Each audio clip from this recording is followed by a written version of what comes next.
This is the scientific journal of Dr. Richard Davis, dated August 8, 2145. We've just broken through to a new chamber, and I think I found the map alluded to on one of the tablets. The artifact is constructed into the ceiling, and it is a magnificent find. It appears to be made of some crystalline material, and even after all this time, it is still emitting a soft glow. The markings on it were strangely familiar when I first observed it, and after digitizing it and analyzing it, I'm certain this is a map of our solar system. It seems to show a connection between Mars and Earth.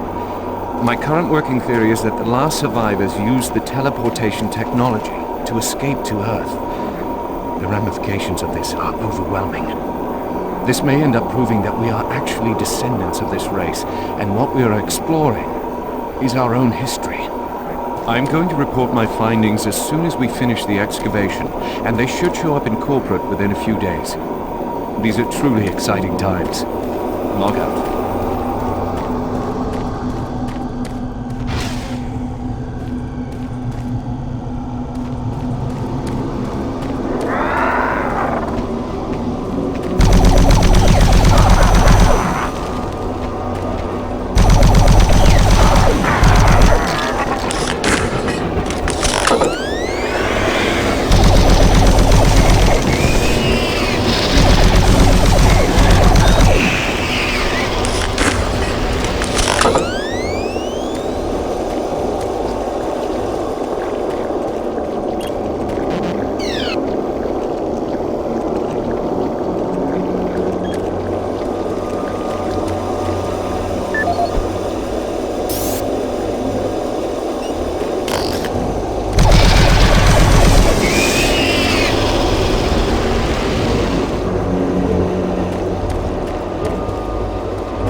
Subsequent examination of the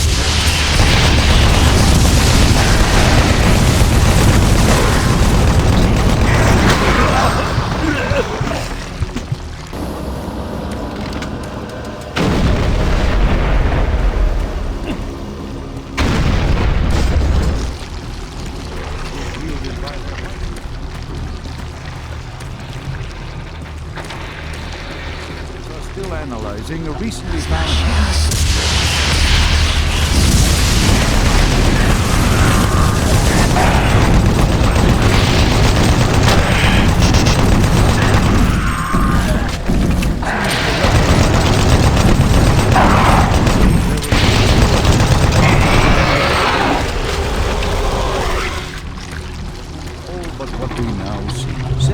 standards in both archaeological discovery and analysis.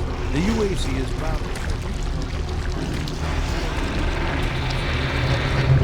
These tablets were originally discovered in the dig site under what has become known as... Are you sure you killed them? What? You have the Soul Cube, just like in the carvings I've been researching. If I'm correct, that cube is our only chance to stop this. No time to explain now. You need to get to the caverns quickly. Take my PDA. It's right there on the desk. It's got security codes for the area, and my research logs on it. It'll help.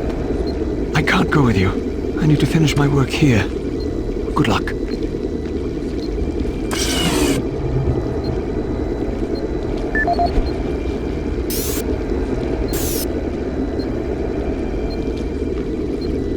This is Dr. Pierce Rogers, lead archaeologist currently stationed on Mars. As the preliminary reports have suggested, we have made some amazing discoveries here on Mars. Life on Mars has long been theorized, but we never imagined anything like this. The initial chamber was discovered in 2115. It leads into what is now known as Site 1. Site 1 is the largest of the sites, and we are still actively working there. It is made up of a series of chambers and connecting tunnels, all of which are covered in glyphs and symbols. Using the UAC pattern processor, we have finally been able to understand some of the glyphs, and from them, here is what we have learned. The ancient people looked like us, at least to the extent that they were bipedal and were similar in shape and size. Their level of technology was astounding. For instance, the glyphs at each site were carved into the rock by some sort of machine, and each one is precisely cut from the stone.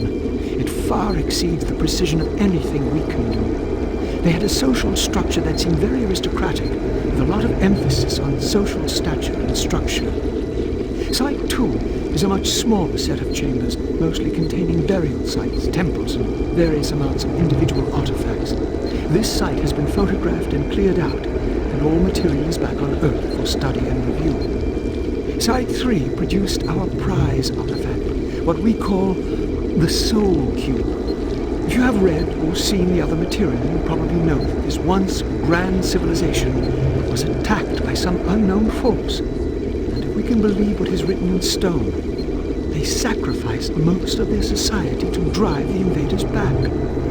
There are additional reports filed on the Soul Cube with Central Administration. We also recovered several other device-type artifacts.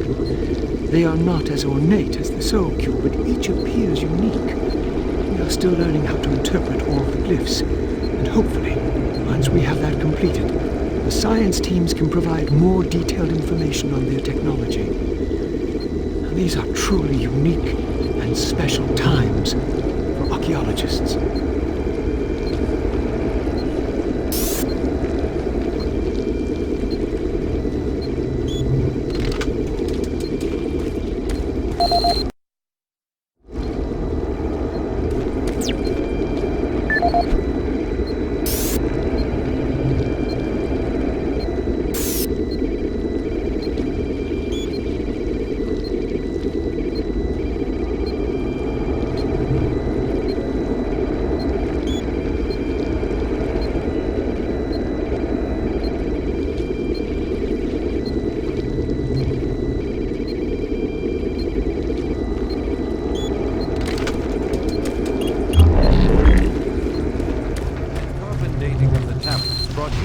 Researchers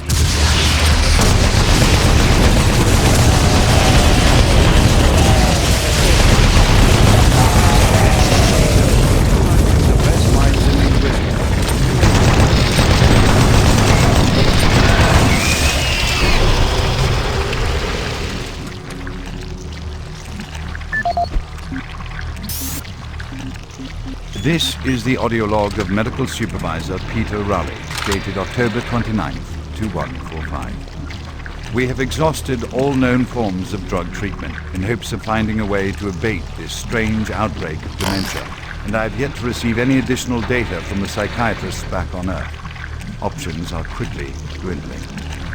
Approximately 80% of all extraplanar participants exhibit signs of mild neuroses within the first 48 hours after returning from their expeditions. Within 72 hours, 75% of patients exhibit extreme signs of paranoid delusion and violence. We have isolated these cases in hopes of finding the pathogen. As yet, we can find no biological contaminants that would lead to such drastic changes in cognitive processing.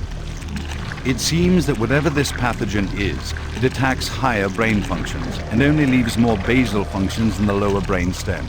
We've witnessed that a high percentage of subjects lose ability for rational thought and communication skills, and then the physical changes become evident. Subjects in this group appear to atrophy. Skin pales, muscles become slack, bone, teeth, and fingernails become almost translucent, veiny sinews of their former selves. I have never seen anything like this in my career. Our observations continue. This is the audio log of Medical Supervisor Peter Raleigh, dated November 1st, 2145.